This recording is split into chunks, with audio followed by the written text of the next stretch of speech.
Welcome to the Spotlight Artist interview of our TTU MTNA newsletter, April 2021 edition. Today, we are very honored and excited because we have the highly accomplished pianist and composer, Mikhail Johnson, joining us. I'm going to tell you who he is in case you need to refresh it. Mikhail Johnson was born in Jamaica, in the rural hills of Maroon Town in the parish of St. James.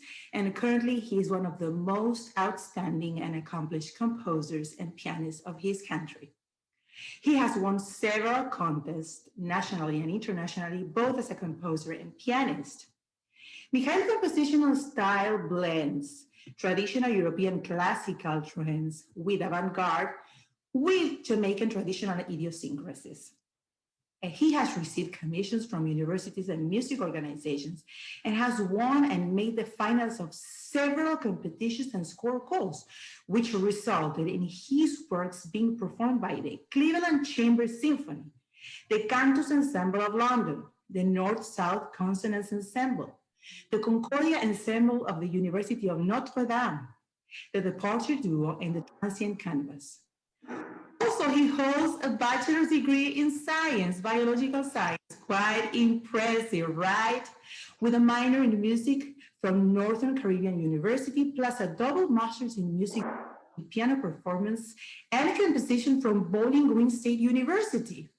And currently, he is finishing his doctoral in musical arts degree in piano performance at Texas Tech University. Mikhail, quite a career. Musician, we are impressed. We are thrilled. Thank you for joining us. Thank you so much for having me. It's been a pleasure. It is great. We can't wait to start asking you questions. So, Mikhail, let us know, when and how did you realize that music was going to be your path and your destiny? That's a very hard, well, I mean, I wouldn't say it's a hard one because I knew music all my life. From as much as I can remember, I've been a musician. But I will say that I think what really happened was because of the circumstances of being in an environment where even though I was facilitated through my parents to pursue music, and they, very much, encouraged that. Okay. The facilities weren't there to get the professional training all the way up. So most of the training I was doing was by myself. And of course, you're looking on the internet for, ways in which you could, elevate your craft. But of course, that becomes a little bit discouraging because you're looking at people who are much younger than you, who are, in higher careers and stuff. So, I mean, as it progressed, it was more like, I'm not sure if I'm gonna make it. But it was not until I got to college, while I was doing science, that I met a teacher there who had just came to the university, Dr. Kimberly Khan, who had taken me up as her student during my minor there. And she was the one who really turned it around and made it possible for me to envision life and a career in music full time. So I have her to thank, really, many years later, as much as my passion had sort of dwindled over the years. That's amazing that you had the stamina and the go and overcome the difficult situations you had to go through at the beginning, and how amazing that you had this figure, this professor, this mentoring that was so enlightening and pushed you in a great way. Yeah, indeed. Yeah. Yeah, and the world is thanking to this professor because thanks to the influence and impact that we have you doing the wonderful things that you are doing. So that is great. Now, how different, I would like to ask, how different it is to study and become a professional in Jamaica and in the US, because you are living the two different experiences. And I would like to know how different it is and how are you integrating these two experiences? I would say it's different in the sense that Jamaica they have pockets of classical music scenes, but it's not as fully developed because a lot of the talent that they introduce or bring tend to be special guests from the United States. Okay. and as that's like a means of kind of like cultivating and inspiring the younger ones who are here. But in terms of like having appropriate rigorous facilities like a conservatory of sorts, that you would say, you know, we do have a school of music, but as it kind of presents itself, a lot of what's been pushed or what has been we'd say highly encouraged is that of popular music and jazz and so on. So it's like everything that's reggae, dancehall.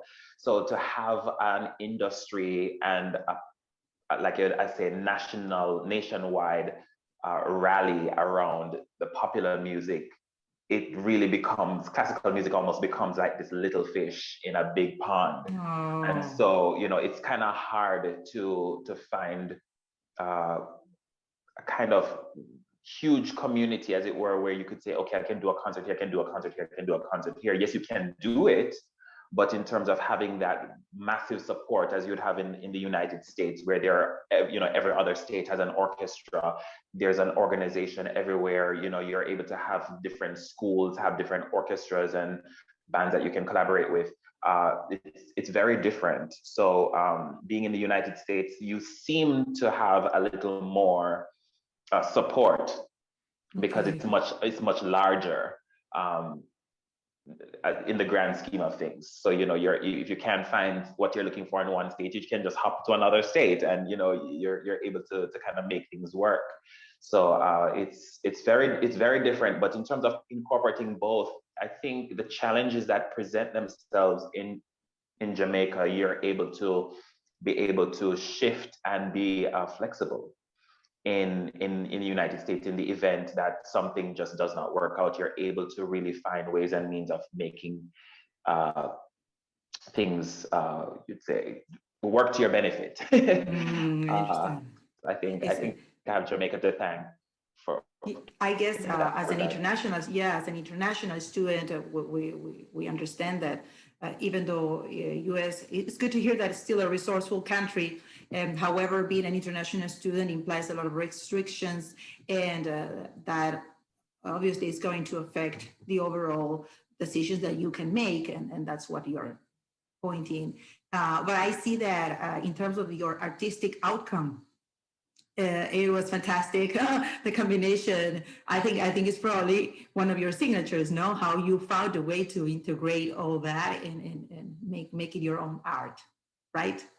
Yeah, it's for me, it's I've always grown up loving to see the people just get so involved in how, you know, their music or their culture has shaped them as a nation, and how they use it as a means of jubilee and celebration and embracing one's identity, which for a very long time we've almost been programmed to shun, including our very own language, patois.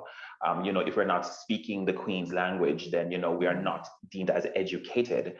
And so it's very very much a full circle moment, being able to have this added ability of creating music that not only incorporates my cultural heritage, but use it as a tool to introduce the rest of the world who we are, and that our narratives across the pond are very similar to yours, if not the same. We're just a different country.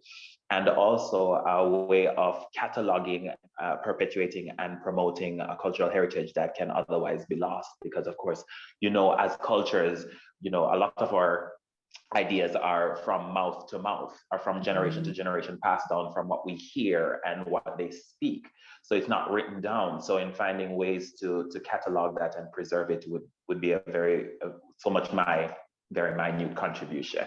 Wow, making history, Mikhail. Isn't it amazing? And congratulations. This is just so Thank fantastic. you so much. What you're doing.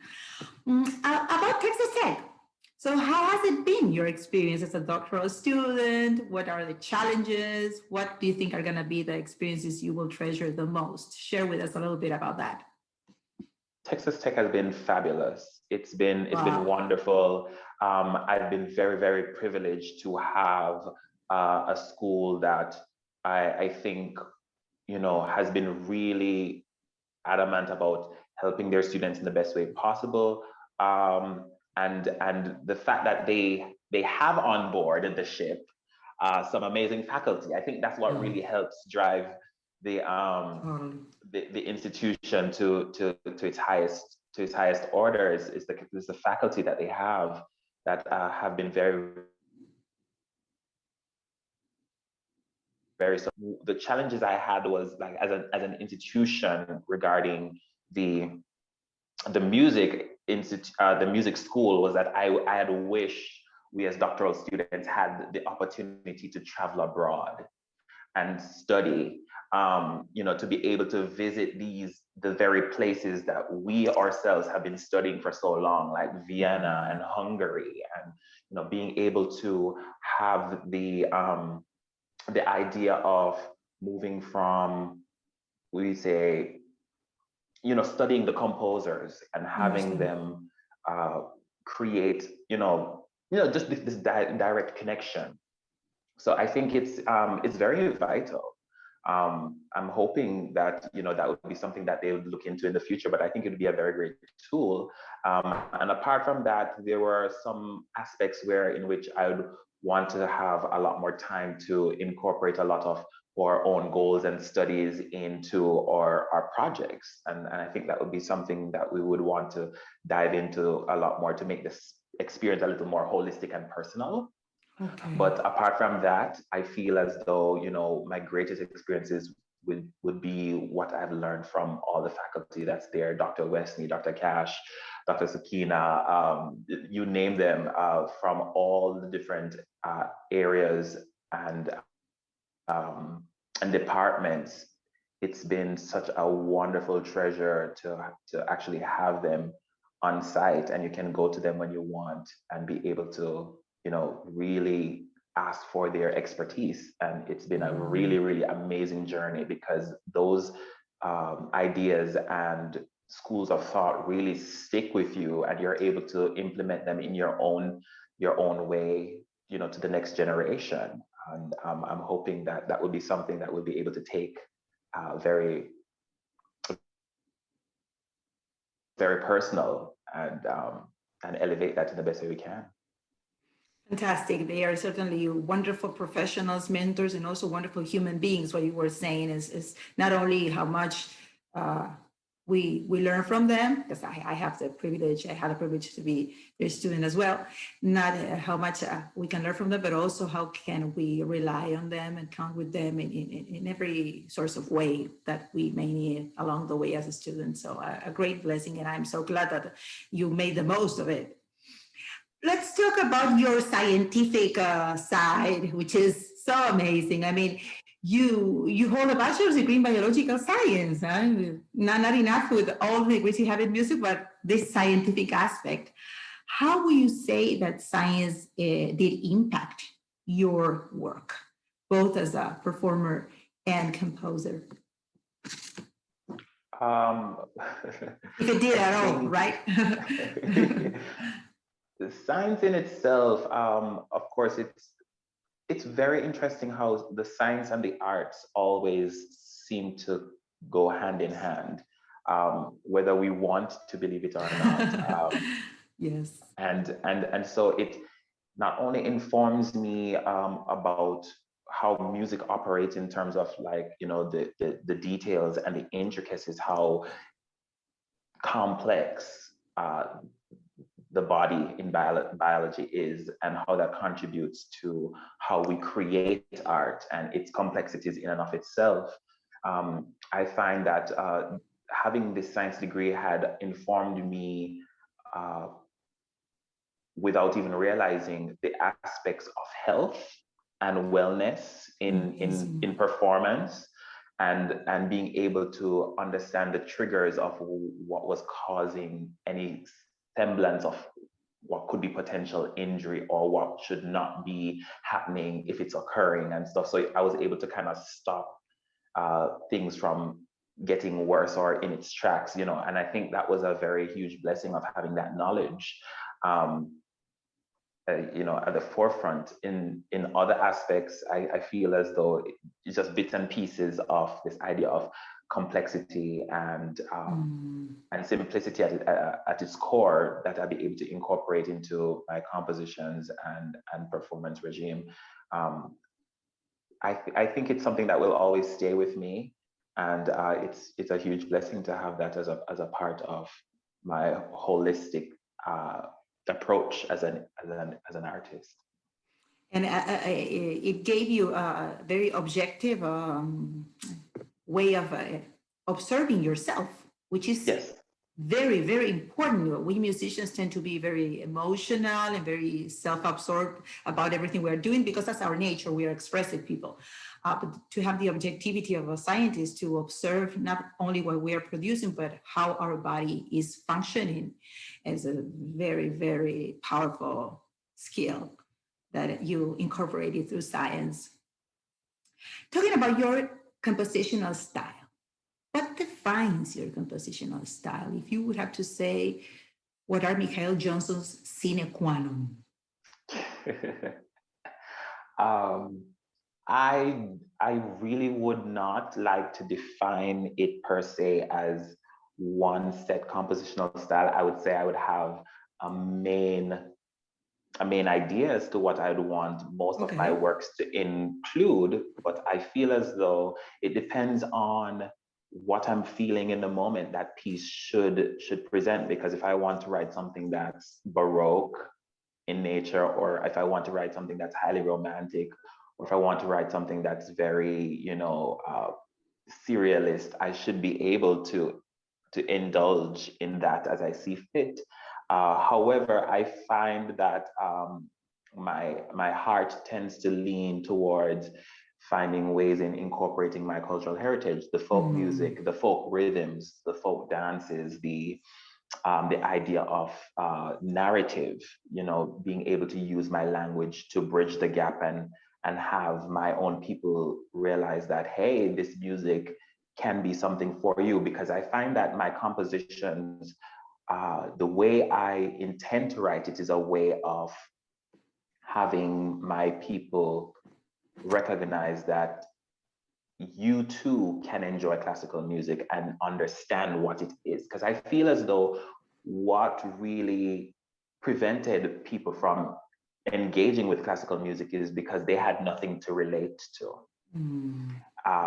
How can someone relate to Bach, who's from Germany, or Debussy, who's from France, if they have nothing to hold on to? I mean, France can claim Debussy, and they can talk about French music and Impressionists all they want, and the Germans can talk about Brahms and Beethoven all they want, because they have that affiliation and that close attachment to. But when they talk about Jamaica, it's kind of like we don't have that much, and it's not prolific, and to be able to contribute to the canon and hear their own language in classical music, they're able to open their eyes and open their ears and open their hearts to the possibility that, hey, this is something that I can also enjoy and understand. So we will always enjoy the Jamaican heart, soul flavor. It's gonna be there always when we enjoy your music. That's what we, the audience, know that it's gonna be there. Yes. Fantastic way with other languages, and that's yes, and it's also for the diaspora too, because not necessarily from those who are actually in the country. There are many who have emigrated to other nations, and hopefully, if my works do happen to make it across the ponds and across the seas, then to have that language be represented in the larger scheme of classical music, it would be a great blessing as well, because the people across the diaspora will be able to see themselves as well represented. Amazing. It's happening already, Mikhail. That's why we are all so excited. Thank you. You're welcome. You're welcome. Let's talk about teaching. What about teaching? You had your experiences teaching at Texas Tech, and how do you feel about it? Did you ever feel that impacted your work in other areas of music? And do you see yourself as a pedagogue in the future? Something that could happen? You know what's funny? My mom was a teacher for many years. She's always been a teacher as my profession, and growing up, as a kid, I was always in the staff room. I was always in her classrooms, kind of looking on, and I saw the way the students treated her, and I vowed I would never step a foot in the classroom. You will not catch me alive teaching. And as they always say never. And as it turns out that, slowly but surely, I got thrown into opportunities in which I was expected to teach. And it really opened my mind as to the possibilities that this is not just about you. It's really Wow. beyond you. It's about being able to, because you start to realize that there are some things that you can't leave to other people to do. You realize that there's a lot of information that you'd want to relay to other people, the newfound information, newfound joy of Mm. music, the newfound joy of discovery, the newfound joy of things that would make life easier as a musician and more enjoyable. And I was like, how can you keep that to yourself? And I've had experiences of teachers or colleagues who I had looked up to who had, for the lack of a better term, withheld information, thinking that, I'm trying to be better than them when, all I'm trying to do is better myself, you know? And so it's very important that we create a generation that's about being not only knowledgeable, but being willing to give the knowledge as abundantly as we so desire, that others can benefit tremendously from the skills. Because I mean, without that share of knowledge, technology wouldn't have advanced. Without that share of knowledge, medicine would not have advanced. So how can Totally. music itself advance, if we do not do the same, and do so in a way that will help elevate yourself and others. And I mean, it elevated me in the sense that I'm able to put in words what's always in my head. It's one thing to have it in your head and be like, oh, I can just translate it, but to be able to speak it and understand very clearly what needs to be done, it transforms how quickly you're able to interpret that as a person. And also you're able to relay that to other people very, very efficiently as well. And so that expedites the process on on your behalf. And so it's a teaching tool to yourself, and it makes things much clearer. And I think it's a great way to really embody what's just kind of connect body and mind. And I think also on that front, I don't think I'd want to say I'll entirely be a pedagogue just yet. I just wanted to find a way in which how can I say that? I want to see what that looks like for me. That idea of a pedagogue, what does that look like for me? And I feel as though one of the models I look towards emulating is that of Dr. William Wesley. Just trying to find ways in which I can tailor that to fit my style and so on. But that will take a while. But for now, I would say I'm open to the idea of teaching in the best way possible. But in terms of being a full-blown pedagogue, I'm still looking towards what that might look like for me on a personal level. What an interesting idea when you say teaching others is a teaching tool to yourself. It sounds like it's a two-way street benefit for the student and the teacher that becomes a student as well. And you're pointing out something very, very amazing about teaching, which is generosity, the necessity to be generous and advance, music and art related with generosity, advance, teaching others, teaching yourself. It seems to be that it's something that has been very positive for you. And I'm sure it will continue to be. Indeed. Talking about the future of academic music worldwide, changing the subject is within the music, but different. We're looking ahead in the future. So with all of these changes in the world, thinking or envisioning the future of academic music can be challenging, can be confusing. What are the shifts that you see that the academic music worldwide can take in the future? How do you envision this future? Well, given everything that has been happening for the past couple of years, a lot has unfolded. A lot of information has been revealed. A lot of eyes have been opened. Hopefully, and consequently, I'm hoping that that would be a way in which academia can see that all music should be looked at equally. Absolutely.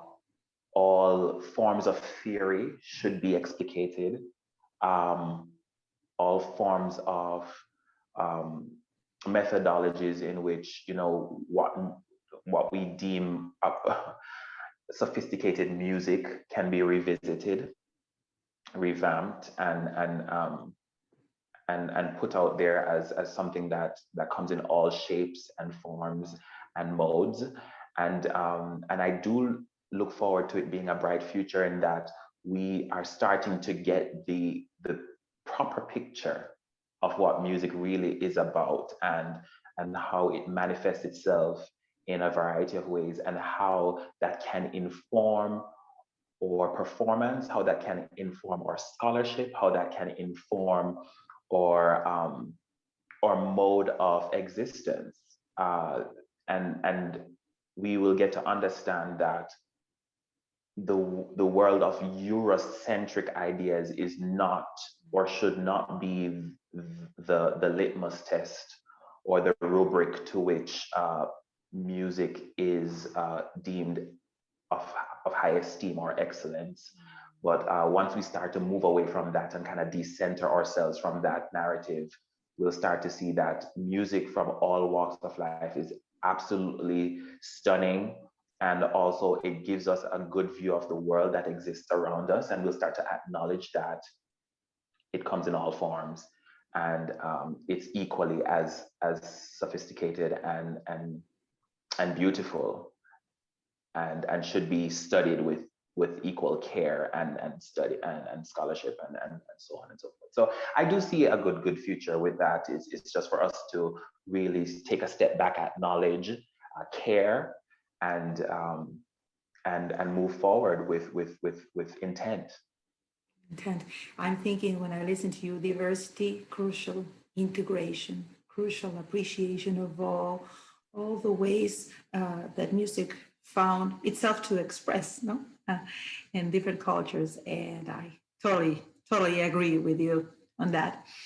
So related to this, what about the interdisciplinary work, collaboration?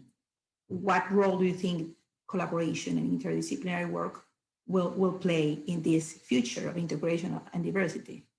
Well, this cannot be understated. Uh, let's see, the idea of interdisciplinary work, I think it's very important that there is this connection. Of course, we go back to this idea of body and mind connection. And it's very interesting though, because, you know, we go back to another common thread in which I'm very happy that Dr. Westney was one of those persons who really thought it was very vital to connect the body and mind together. And through his interdisciplinary approach, we're able to see how the idea of dance relates to musical interpretation, the idea of movement and flow informs our musical ideas. And so if we continue to collaborate through our own musicianship with people of other cultures, we get to open our eyes to their narratives and the way in which music informs our performance. We deal with art, visual art. We get to see how we as artists are able to inform each other, them with colors, us with tones and music, and how that informs their lines, and how that, you know, inform our lines in a different way.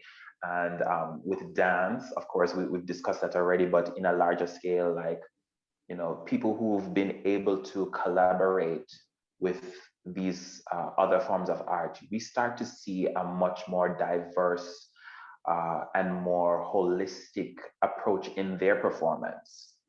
compared to one who has been completely at the piano in isolation, and that's the only thing they've ever known. You know, we get to really understand what life is about, that kind of social exchange. And we talk about that exchange that happens interdisciplinary through the arts. Imagine how that happens when we have that exchange in life across cultures. You see what I'm saying? We really become not only well-rounded as individuals, but we start to tap into the richness of what life has to offer. That's really beyond ourselves. So, you know, it's very important to have. So powerful what you're saying, so true and so powerful, Mikhail. So we can confidently say that music impacts social well-being, right? It does. I mean, look at the times we're living in now in isolation. Who is and what has been keeping us alive and sane? Music, entertainment, you know, the arts. And I can only imagine what we would have been enduring right now if we never had anything art related to feed from during this moment of isolation, when we could not see anyone, when we could not delve into experiences of nature on a communal level, as you know, we like, because of course, you know, as much as we do not like to believe, we are social beings. And so, you know, not until that privilege had been stripped away, we started to realize what we've been missing. And so to fill that void, we've relied on the internet, where we were able to tap into various forms of art. And so, of course, it is a social, it contributes to social well-being, because it has been able to help us cope and help us move forward and help us regroup and help us recalibrate and help us to acknowledge and channel our feelings in a healthy and productive way. So an absolute blessing. Yeah, an absolute blessing, totally. So Mikhail, we've been talking about how important it is to you to appreciate, to incorporate your culture, Jamaican culture, Jamaican musical traits in what you do. And that applies to every culture and their own musical traditions. So, and you also mentioned that people sometimes cannot relate with classical music or traditional classical music because they just don't find the way to relate. So my question is, how would you persuade popular audiences to make acquaintance with classical music? What would you tell them they are going to find that makes it worth it? We're talking about the classicals, the pillars of classical music, right? Yes, I would say find music that speaks to you first. And I think it's a little bit hard when and this is where representation matters, because we could start, let's say someone who is of African American descent was supposed to get into classical music. I think the first line of research should be to find composers who look like them, performers who look like them. And so this is where representation really matters, because, you know, if we never had this diversity, we cannot expect people who are not of classical music to attach themselves in another way. Because if we were not able to identify on a cultural level, we're able to identify on an ethnic level. So you see, you know, there is some level of relationship there. So that would be a starting point. The next thing is go in with an open mind and look forward to discovering stuff, because there is music, there's popular music everywhere from all genres that you never thought you'd like. There is that one piece from rock that you like, there's that one piece from country that you like, but maybe your main thing is gospel or R&B. But go in with an open mind. You'll never know what you'll find. You might find you like something that's tonal. You might find something that you like that's avant-garde. You might find something that's a little bit in between. There is something for everyone. And you don't be afraid to discover. And I think that's what music, the joy of music is about, the idea of discovery. And I think moving away from that if concert halls would do a much better job in programming their music in a way that will allow your audiences to discover. That will also help to identify when people leave the concert halls, oh my God, that was a really good piece. Let me go, find that on my device, or whatever the case may be. And I think that would be a nice gateway in having people who are not inclined to search for that, to be able to enjoy that, because a lot of people know about the Moonlight Sonata but it's because of its serene nature, and they've found its way in relaxing playlists, in study playlists, in so I'm saying, if that piece is able to find its way in the masses, why other classical pieces can't? And I think we should just find a way in creating that bridge to make that happen. Well, hearing it from you, someone so accomplished, to invite people to have an open mind, and it's like, I'm thinking how interesting and how important it is to allow people to the idea of an open-minded approach, discovering, and not having the prerequisite of being trained. Because I think when people hear a super trained, super accomplished musician saying, you don't have to be trained to understand it, keep your open mind and you'll get a lot of things from it. If you like it, you like it. This is how I ended up liking Brahms. My first encounter with classical music, from what I could remember, was Brahms, the second movement of Brahms's concerto, piano concerto number 2.